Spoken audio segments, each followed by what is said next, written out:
Hello, good morning dear. तो आज का हमारा टॉपिक रहेगा EHS पॉलिसी। मतलब कि हम लोग HSC प्लान में क्या क्या देखा, HSC प्लान क्या होता है फर्स्ट चैप्टर में, ये सेकेंड चैप्टर है। और फर्स्ट चैप्टर में हमने देखा था HSC प्लान क्या होता है और HSC प्लान में क्या क्या कंटेंट होता है। अब हम इसमें देखेंगे फर्स्ट कंटेंट जो क्या होता है, HSC पॉलिसी के बारे में बताता है, उसमें देखें। जैसे HSC पॉलिसी क्या होता है, HSC पॉलिसी क्या होता है, ये किसी भी कंपनी का एक रिटन और लीगल डॉक्यूमेंट होता है जो MD यानी कंपनी का ओनर लिखा जाता है हेल्थ एंड सेफ्टी के बारे में, कि हमारे पास जो भी वर्कर्स आएगा, जो भी एम्प्लॉई आएगा, उसको कैसे हम प्रोटेक्ट करेंगे, क्या क्या उसको वेलफेयर फैसिलिटीज़, क्या क्या उसको फैसिलिटीज़ हम प्रोवाइड करेंगे और कैसे उसको सेफ्टी में रखेंगे। तो देखते हैं, ये हमारा कंपनी का पॉलिसी है।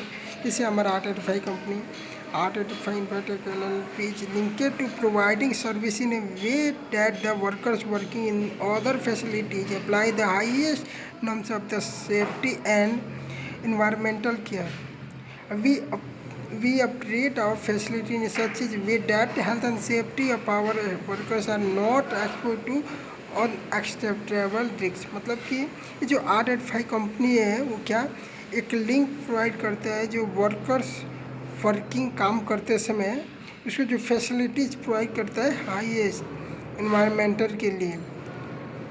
ठीक है, safety and environmental are no at first priority. ये क्या है, ये बता रहा है कंपनी के लिए सेफ्टी और वर्कर्स का जो केयर रहता है उसको फर्स्ट प्रायोरिटी देता है।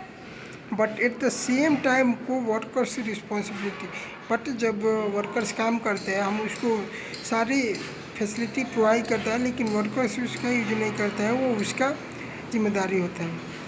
Our strategy is aim at preventing injury, fire damage, exposure to dangerous substance, providing adequate protection to employees against hazard exposure, and the prevention of noise and other noises is also the prevention of negative environment effects. इसमें भी वही बोल रहे हैं हम कि जो fire आएगा, कुछ डैमेज एक्सपोजर, उससे हमें क्या प्रिवेंट करना है विथ नॉइज़ के साथ साथ। ठीक है, अभी देखिए हमारा सेफ्टी पॉलिसी।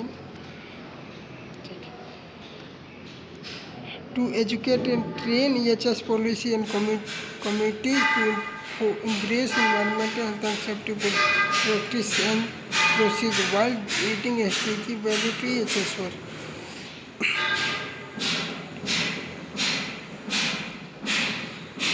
देखो हमारा स्कोप ऑफ वर्क क्या है, सिविल वर्क है, अर्थ वर्क है, कंक्रीटिंग वर्क, मशीनरी और plastic work, painting work, granite and tiles work, it road work भी है। कलर कोडिंग में देखो, जैसे वर्कर्स का हेलमेट क्या होना चाहिए, उसको कैसे आइडेंटिफाई, येलो कलर होता है, इलेक्ट्रीशियन का रेड कलर होता है, सुपरवाइज़र का भी वाइट होता है, लेकिन गलती से इधर ब्लू दे दिया है, कोई बात नहीं। इंजीनियर, सुपरवाइज़र, कोई मैनेजर हो गया, उसका वाइट कलर हेलमेट देते हैं। EHS यानी इन्वायरमेंट हेल्थ एंड सेफ्टी का हेलमेट क्या होता है, ग्रीन कभी भी रहता है। विजिटर का पिंक कलर होता है। ये है colour code helmet. EHS procedure यानी हेल्थ एंड सेफ्टी के क्या प्रोसीजर है।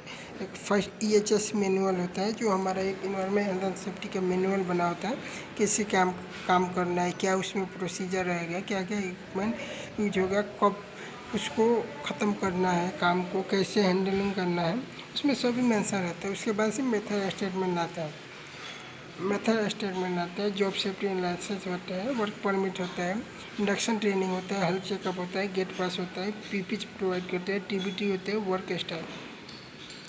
ठीक है, टर्मिनोलॉजी में क्या दिया है, सेफ्टी मतलब freedom from unacceptable risk of harm, यानी हमें रिस्क जो रहता है हार्म में नुकसान पहुँचना, उससे हमें फ्रीडम छूट मिलती है, उसी को हम सेफ्टी बोलते हैं। Injury, it can define as a harmful condition sustain by the body as a result of an accident.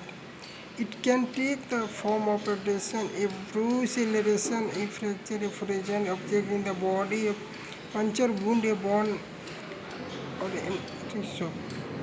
Injury का मतलब हमारे शरीर में किसी भी प्रकार का चोट पहुंचता है, उसी को हम इंजरी बोलते हैं। Hazard any physical or mechanical condition which has the potential to cause loss damage injury to property person or environment, उसको हम क्या बोलते हैं। हजार्ड का एक सिंपल डेफिनेशन है, hazard is anything that has the potential to cause harm, it is called hazard. यानी ऐसा कोई भी चीज़ जो नुकसान पहुँचे उसी को हजार्ड, या फिर with the potential to cause harm risk.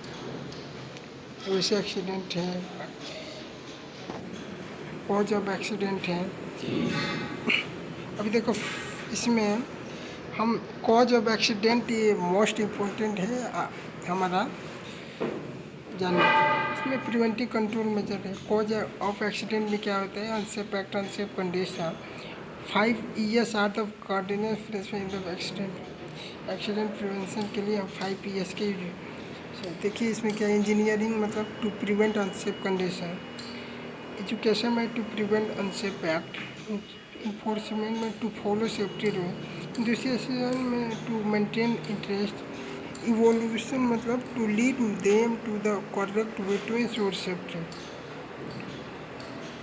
ये होता है 5। क्या करते हैं देखिए, इंजीनियरिंग मतलब हम उसको एक इंजीनियर के दिमाग से बताते हैं लेबर को कैसे काम करना है, कैसे अनसेफ कंडीशन को प्रिवेंट करना है। एजुकेशन में हम शिक्षित रूप से उसको एक ट्रेनिंग देते हैं, उसको प्रोवाइड करते हैं, उसको कैसे काम करना है, कैसे अनसेफ एक्ट को रिमूव करना है, प्रिवेंट करना है। इन्फोर्समेंट, ये दोनों करने के बाद भी जब लेबर बात नहीं मानता है, नहीं सुनता है, तो हम सेफ्टी रूल्स को फॉलो करते हैं, उसको दबाव डालते हैं, सच पेनल्टी करते हैं, जॉब से हटाते हैं 1-2 दिन के लिए ऐसा, या फिर फाइन मारते हैं। इंथुसियाज्म मतलब अगर वो तीनों चीज़ से अगर जैसे इंजीनियरिंग, एजुकेशन, इन्फोर्समेंट से अगर वो बंदा अच्छा काम करता है तो उसको इंथुसियाज्म में प्रशंसा करता है कि भाई ये ऐसा, लाइक ट्रेनिंग के द्वारा या फिर किधर भी उसको बुलाकर आदमी के साथ प्रसन्न। इवोल्यूशन मतलब होता है to lead them to the correct way to ensure safety, उसी में उसको क्या एक हम तोहफा प्रोवाइड करते हैं। ठीक है, तो अभी हम 6 नेक्स्ट लेसन में देखेंगे। थैंक यू, धन्यवाद।